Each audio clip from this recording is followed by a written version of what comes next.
Selamat siang dan selamat datang di Tehminar by Kren. Perkenalkan kembali saya Sheila, moderator untuk Tehminar hari ini yang sekaligus mewakili Kren Indonesia. Wow, kali ini Kren melaksanakan Tehminar bertemakan stress management ya. Control it, not avoid it. Wah, kita harus bisa bagaimana mengontrolnya ya. Jadi kalau ada stres gitu ya, happen gitu ya, kita harus kontrol, bukan kita cegah gitu atau kita buang atau kita lupakan. Nah, dan senang sekali pastinya di sini sudah hadir bersama dengan kita para panelis dari berbagai pihak. So, langsung saja kita masuk ke presentasi yang pertama. Langsung saja ini dia ada Kak Nadila Safitri, founder dari atpayungkalbu.id. Silahkan Kak Nadila untuk waktu dan tempatnya. Oke, selamat siang semuanya. Apa itu stres? Jadi stres itu teman-teman adalah suatu respon terhadap adanya ketidakseimbangan antara situasi menekan dan sumber daya untuk mengatasinya. Jadi stres itu adalah respon diri kita gitu ya. Manusia itu merespon situasi tertentu gitu. Nah, situasinya yang seperti apa sih? Biasanya situasinya itu yang tidak seimbang atau menekan dibanding dengan kapasitas diri kita, sehingga kita ini butuh menyesuaikan diri gitu ya. Nah, tetapi sebenarnya stres itu berkaitan sama persepsi kita. Persepsi kita terhadap situasi yang ada, terhadap situasi yang menekan. Jadi bisa jadi suatu kondisi itu sama nih, tapi bagi kita nih, bagi orangnya itu beda, dipersepsi sebagai hal yang berbeda gitu ya. Mungkin kalau saya melihat ini sebagai, oh oke lah ini ujian, ini sebagai tantangan, tapi mungkin di orang yang lain bisa jadi menganggap ini memang situasi yang sangat stres dan menekan gitu ya. Nah, stres itu biasanya kita bisa kaitkan dengan stresor atau sumber stres. Jadi memang stres itu biasanya ada sumbernya gitu ya teman-teman. Sumbernya ini adalah stresor namanya, situasi yang menekan atau yang mengancam gitu. Nah, ini dia nih. Zaman sekarang nih, mungkin ini nih stresornya nih. Sosial media gitu ya, standar sosial gitu. Ini mungkin berkaitan ya, kalau kita ngelihat sosial media itu kita seringkali mungkin merasa tertinggal. Kemudian problem pekerjaan. Kemudian pandemi, lingkungan, cuaca, kemudian adanya konflik relasional misalnya dengan pasangan, dengan pacar, problem keluarga. Nah, semenjak pandemi ini juga saya sering menemukan klien yang banyak problem keluarga gitu ya teman-teman. Kemudian krisis dalam pilihan. Mungkin kalau anak zaman sekarang itu biasa nyebutnya sebagai quarter life crisis gitu. Jadi bingung nih karirnya gimana, mau pilih pekerjaan apa. Nah, tapi pertanyaannya teman-teman, apakah stres itu selalu berdampak buruk? Ya, jawabannya tidak selalu berdampak buruk. Karena ada beberapa tipe stres yang memang dampaknya tuh bagus, positif gitu. Nah, ini ada 2 tipe stres teman-teman, distress dan eustress. Mungkin yang biasa kita kenal dengan stres yang negatif itu istilahnya tuh distress teman-teman. Distress itu memang dampaknya negatif. Orang biasanya dipenuhi memang lebih banyak emosi yang negatif gitu, yang intens gitu. Dan biasanya memang stresornya banyak dan berat, jadi sulit untuk kita mengatasinya. Nah, sementara ada tipe stres yang eustress. Ini tuh sebenarnya dampaknya positif, karena sifatnya masih membuat kita bertumbuh gitu, menstimulasi kita untuk berkembang. Nah, tapi memang eustress ini biasanya stresornya tuh lebih sedikit dan kita masih bisa mampu mengatasinya atau menyesuaikannya dengan stresor yang ada. Nah, kita bisa pahami ya teman-teman ya. Jadi memang semua stres itu tidak berdampak buruk. Tapi stres yang tidak kita kelola tentu berdampak buruk.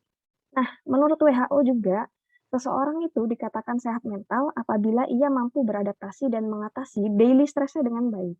Nah, ini dia. Lalu apa saja sih faktornya? Kenapa ada orang yang mungkin bisa stres banget atau orang yang tahan stres gitu ya?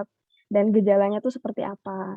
Dan lalu bagaimana sih mengatasinya? Dan ini kita simak lebih lanjut pembahasannya yang akan dibahas oleh Kak Cindy dan Kak Heva ya.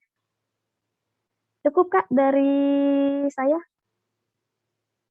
Oke, terima kasih Kak Nadila ya. Oke, tanpa berlama-lama lagi saya juga akan masuk langsung ke sesi presentasi selanjutnya. Langsung saja kita panggil ini dia Kak Cindy Meidina selaku Managing Director dari Sejiwa Psikologi. Silahkan Kak Cindy untuk waktu dan tempatnya. Selamat siang Kak Sela dan teman-teman semuanya. Hari ini saya akan memaparkan nih tentang faktor-faktor apa sih yang bisa mempengaruhi tingkat stres kita dan mempengaruhi bagaimana pandangan kita terkait stres itu sendiri. Kemudian nanti kita juga akan membahas tentang gejala-gejala stres. Jadi teman-teman bisa nih ngelihat ke dalam diri aku sedang stres atau enggak ya. Nah, faktor dari stres sendiri, teman-teman, itu bisa dikelompokkan menjadi dua bagian. Internal faktornya itu apa aja ya?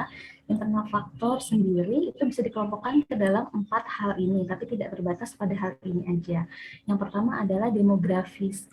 Faktor-faktor demografis seperti usia kita, kemudian gender gitu ya, memang ini bisa mempengaruhi tingkat stres kita atau bagaimana kita memandang sebuah peristiwa itu menjadi suatu stresor buat kita atau enggak. Kemudian, internal faktor yang kedua itu dalam bentuk physical condition atau kondisi fisik kita, kondisi psikis kita. Physically. Nah, itu bisa dalam bentuk kesehatan badan kita, kemudian keadaan hormonal kita. Nah, physical condition yang lain itu bisa dalam bentuk penyakit, bisa dalam bentuk penyakit fisik, atau misalnya penyakit mental juga. Kemudian, faktor yang ketiga adalah psychological state, keadaan psikologis atau psychological trait kita. Jadi selain keadaan psikologis juga personality kita gitu. Jadi sifat-sifat kita, behavior kita, perilaku kita sehari-hari. Psikologis, keadaan psikologis juga dalam bentuk misalnya emosi kita itu sedang seperti apa. Kemudian keadaan kognitif kita juga bisa. Misalnya kita juga lagi terpapar sama suatu hal yang bikin kita mikir gitu ya, overthink, dan persepsi kita terhadap segala sesuatu gitu. Ekspektasi kita, baik itu terhadap diri kita sendiri, terhadap lingkungan kita, terhadap hidup kita, atau terhadap orang lain. Kemudian tadi yang saya sampaikan, personality kita juga bisa mempengaruhi ya. Dan personality ini juga bisa dalam bentuk bagaimana kita terbiasa untuk menghadapi rasa stres kita. Kemudian spiritual juga, bagaimana kita misalnya kepercayaan kita, agama. Faktor internal yang keempat adalah dalam bentuk lifestyle atau gaya hidup. Nah, gaya hidup ini biasanya mungkin yang paling berpengaruh itu ya lebih kepada penggunaan alkohol misalnya ya. Selain internal, ada juga faktor-faktor yang datangnya itu dari luar diri kita atau bisa kita bilang eksternal faktor. Eksternal faktor ini bisa dikelompokkan ke dalam 4 hal ini. Yang pertama, support dan attachment. Jadi bagaimana kita dekat sama orang lain, bagaimana kita mendapatkan dukungan sosial dari orang-orang di sekitar kita. Kemudian adanya relationship issues itu juga bisa mempengaruhi tingkat stres kita. Mungkin social support kita nih, ada orang yang dukungan sosialnya itu banyak dari orang tua, dari saudara, tapi dia punya permasalahan relationship misalnya sama pasangannya. Nah, itu bisa jadi juga mempengaruhi tingkat stres ke diri dia itu lebih tinggi. Faktor eksternal yang ketiga yaitu adalah major life issues atau adanya traumatic events.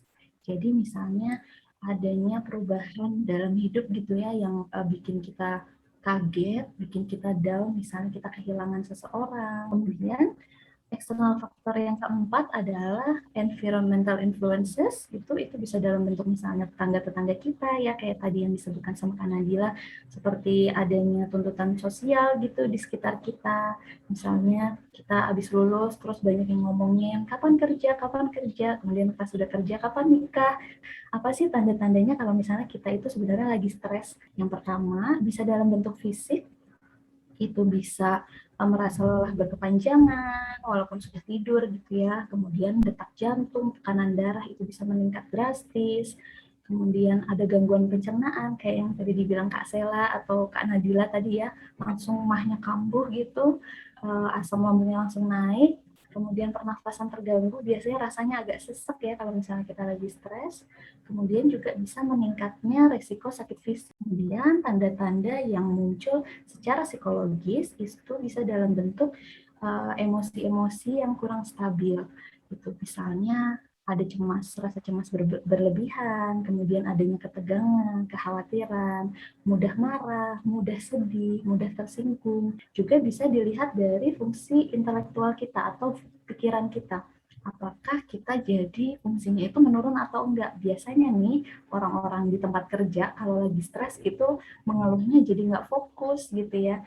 Nah, kemudian secara psikologis juga biasanya muncul rasa insecure atau misalnya ngerasa nggak aman, ngerasa nggak pede gitu ya. Kemudian yang ketiga, tanda-tanda yang dalam bentuk perilakunya itu bisa jadi dalam bentuk produktivitas kita menurun. Kemudian kita juga cenderung jadi menghindari kerjaan, menghindari tugas, atau malah menunda-nunda atau prokrastinasi. Kemudian kita jadi mudah bosan gitu ya, bosan mau ngerjain apa-apa bosan. Lalu perilaku makan kita juga jadi nggak normal. Kemudian pola tidur juga jadi nggak normal, misalnya insomnia atau malah jadi tidur terus gitu ya. Lalu adanya konflik relasi atau hubungan dengan orang-orang di sekitar kita. Dan yang terakhir tanda behavioral atau perilaku yang mungkin menandakan stres adalah kita jadi mengisolasi diri. Apakah stres yang kita rasakan itu harus dihilangkan atau misalnya stres itu sebenarnya bisa di-manage. Nah, ini to be continued karena cara memanage-nya nanti akan disampaikan oleh Kak Heva di penjelasan selanjutnya. Terima kasih. Wow, oke, terima kasih ya Kak Cindy tadi untuk penjelasannya ada berbagai macam jenis stres. Nah, sekarang kita masuk ke sesi selanjutnya yang akan dibawakan oleh Kak Hevalia. Langsung saja kita panggilkan ini dia Kak Hevalia Pramudanti, seorang psikolog self-talk project. Silakan Kak Heva. Oke, terima kasih Kak Sheila untuk waktunya. Nah, kita masuk ke manajemen stres. Nah, jadi kalau manajemen stres tuh kalau dari definisinya gitu ya, teknik atau cara atau langkah gitu ya yang kita lakukan untuk mengelola stres yang kita hadapi. Tujuannya adalah untuk mencegah stres itu menjadi stres jangka panjang atau stres kronis. Nah, ini penerapannya tuh sebenarnya ada dua konsep gitu ya. Konsep yang pertama adalah kita mau berfokus pada emosi, artinya kita mencoba untuk meregulasi emosi kita dulu, mencoba untuk mengelola emosi kita dulu, atau mau fokus sama masalah nih, fokus sama problem solving. Konsepnya seperti itu ya.